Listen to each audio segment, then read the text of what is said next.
شروع اللہ کے نام سے جو بڑا مہربان نہایت رحم کرنے والا ہے۔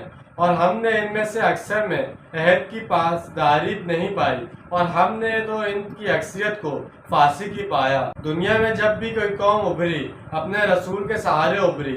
ہر قوم کے علمی اور اخلاقی ورثے میں اپنے رسول کی تعلیمات اور وصیتیں بھی موجود رہی ہوں گی۔